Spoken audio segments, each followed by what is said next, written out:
فرماتے تھے اگر مسلمان کا فرد بچہ عورت اگر اللہ کی توحید کو بیان نہیں کرے گا تو کائنات کا کوئی بھی نقشہ اس کے اللہ کے درمیان داخل کر دیا جائے گا. اس سے کہا جائے گا آؤ تم بھی ہمارے ساتھ آؤ، جس طرح ہم زمین سے غلہ لے کر زمین کا شکریہ ادا کر رہے ہیں تم بھی ہمارے ساتھ شامل ہو اور تم بھی کہو تم بھی زمین کا شکریہ ادا کرو. نہیں، ہم نہیں کریں گے، ہم نہیں کریں گے. کیوں؟ اللہ کرنے والے ہیں. ابراہیم علیہ السلام نے سب سے پہلے ان تمام کائناتی شکلوں کا انکار کیا کہ یہ ستارہ ہے، اس سے کچھ ہوتا ہو، یہ غائب ہوا کہ یہ چاند ہے، اس سے کچھ ہوتا ہو، یہ غائب ہوا کہ یہ سورج ہے، یہ بڑا ہے، اس سے کچھ ہوتا ہو. تمام شکلوں کا انکار کرتے کرتے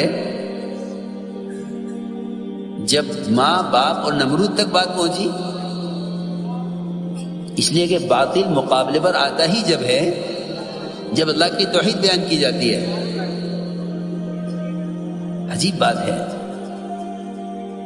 آپ اللہ کی توحید بیان کرنا چھوڑ دیں، غیر اغیار آپ کو دوست بنا لیں گے، غیر آپ کو دوست بنا لیں گے. یہ تو اللہ تعالیٰ نے محمد صلی اللہ علیہ وسلم کے بارے میں کہا ہے قرآن میں کہ اگر آپ نے ان کی بات تسلیم کر لی اور آپ نے توحید کا بیان کرنا چھوڑ دیا تو یہ آپ کو دوست بنا لیں گے. قرآن کہہ رہا جسے لَاتَّخَذُوكَ خَلِيلًا، یہ تو آپ کو دوست بنا لیں گے. ان کے آپ کو دوست بنانے میں صرف اتنی سی بات ہے، وہ یہ نہیں کہیں گے آپ نماز نہ پڑھیں، وہ یہ نہیں کہیں گے کہ آپ روزہ نہ رکھیں، وہ یہ نہیں کہیں گے آپ زکوٰۃ نہ دیں. وہ یہ کہتے ہیں کہ آپ بس اللہ کی توحید کو بیان کرنا چھوڑ دیں، ہماری آپ کی کوئی لڑائی نہیں ہے، ہم آپ کو دوست بنا لیں گے، ہم آپ کو دوست بنا لیں گے. آپ بس یہ کہنا چھوڑ دیں کہ اللہ سے ہوتا ہے. جھگڑا سارا اسی پر تو تھا. آپ صرف اتنا کہہ دیں کہ ان شکلوں سے ہوتا ہے، ہم آپ کو دوست بنا لیں گے. جھگڑا سارا اسی پر ہے، جھگڑا سارا اسی پر ہے. میں عرض کر رہا کہ ابراہیم علیہ السلام نے شکل کا انکار کرتے کرتے یہ بات پہنچی نمرود تک کہ انہیں کون پالتا ہے. اللہ مجھے معاف فرمائے، ہم اپنے مسائل کو لے کر غیروں کی طرف اس امید پر جا رہے ہیں کہ ان سے ہمارے مسائل حل ہو جائیں. اللہ کے غیر سے امید کرنا، اللہ ایسوں کو اپنے غیر کے حوالے کر دیتے ہیں. صحیح حدیث سے فرمایا ہے اگر ابن آدم اللہ کے غیر سے امید نہ کرے اللہ اسے کبھی اپنے غیر کے حوالے نہیں کریں گے، اور اگر اسے غیر سے امید کرے تو اللہ رب العزت اپنے غیر کو اس پر مسلط کریں گے، غیر کو اسے مسلط کریں گے، کر کے دکھلائیں گے. یہ ساری ذلت اور تسلط صرف اس لیے ہے کہ اللہ کی توحید کو بیان نہیں کرتے. اس کی توحید کا بیان نہ کرنا کائنات کے نظام کو اس کے غیر سے جوڑ دینا ہے. جب بات پہنچی نمرود تک کہ اچھا یہ ہمیں رزاق نہیں مانتے، ان کا کھانا بند کرو، انہیں ماننا پڑے گا، ان کا کھانا بند کرو، انہیں ماننا پڑے گا کہ ہم رزاق ہیں. ہم تو اللہ تعالیٰ کی قدرت کو، ہم اللہ تعالیٰ کی قدرت کو زمین سے غلہ اگنے کی شکل تک ہی سمجھیں، حالانکہ نہ یہ قدرت ہے اور نہ یہ قدرت کے تعارف کے لیے کافی ہے. نہ یہ قدرت ہے اور نہ یہ قدرت کے تعارف کے لیے کافی ہے، ہرگز نہیں. اس لیے کہ جب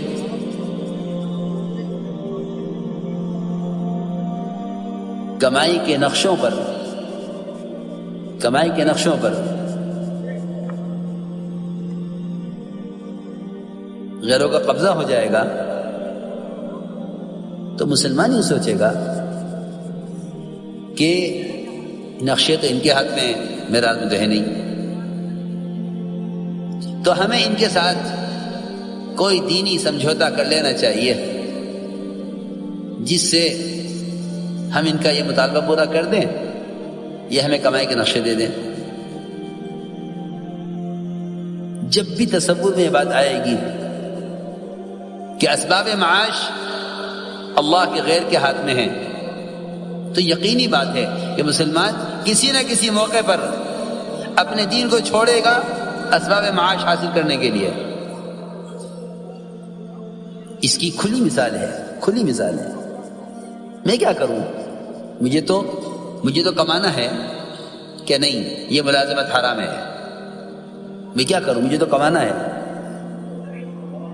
یہ تجارت حرام ہے، میں کیا کروں؟ مجھے تو کمانا ہے۔ میں کیا کروں؟ اگر اسباب معاش ان کے ہاتھ میں ہیں جو حرام کے مکلف نہیں ہیں، میری بات توجہ سننا، اگر اسباب معاش ان کے ہاتھ میں جو حرام کے مکلف نہیں ہیں تو ہم یہ سوچ کر حرام اختیار کریں گے کہ اسباب معاش انہی کے قبضے میں ہیں، ان سے ہی ملیں گے۔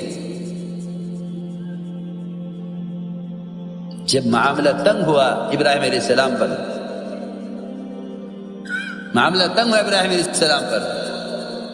اور اس نے طے کر لیا کہ انہیں کھانا نہیں ملے گا تو یہ جائیں گے کہاں؟ میرے پاس آئیں گے، جائیں گے کہاں؟ جس اللہ مجھے معاف فرمائے، ہم نے اجتماعی طور پر یہ سوچ لیا ہے کہ بھئی ہمارا تو کوئی پرسان حال ہے نہیں۔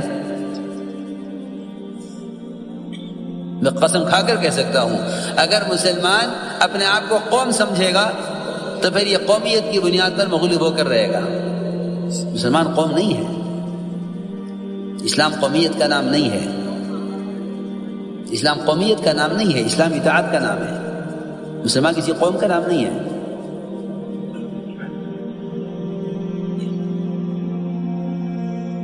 تو جب یہ میں عرض کرا تھا کہ عام طور سے لوگ یہ سمجھتے ہیں کہ زمین غلہ دے رہی ہے، اس کا تشکر بھی کرو، اور بلکہ سمجھتے ہیں کہ یہ اللہ کی قدرت ہے۔ میں عرض کر چکا ہوں کہ اللہ کی قدرت کے تعارف کے لیے بھی زمین سے غلے کا اگنا ناکافی ہے، اور یہ سمجھنا کہ یہ اس میں اللہ کی قدرت ہے، یہ تو ممکن ہی نہیں ہے۔ قدرت اللہ کی ذات میں ہے، قدرت اللہ کی ذات میں ہے۔ کائنات کے کسی نقشے میں قدرت نہیں ہے، سب قدرت سے بنے ہوئے ہیں۔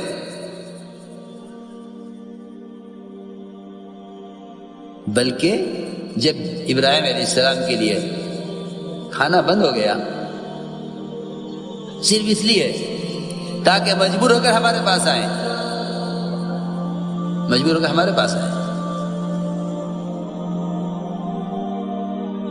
اللہ کی شان، اللہ نے یہ دکھلایا کہ ان کے ہاتھ میں تو وہ رزق ہے جو ہم زمین سے اپنی قدرت سے اگا چکے ہیں۔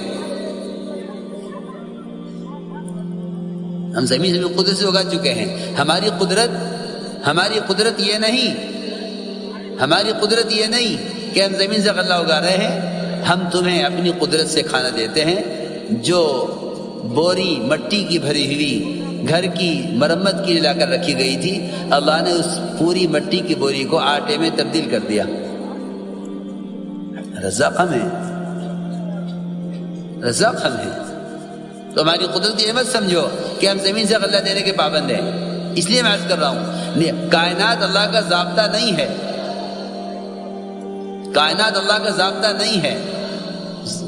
اللہ کا ضابطہ اللہ کا دین ہے۔ تم حکم پورا کرو، ہم تمہیں قدرت سے پالیں۔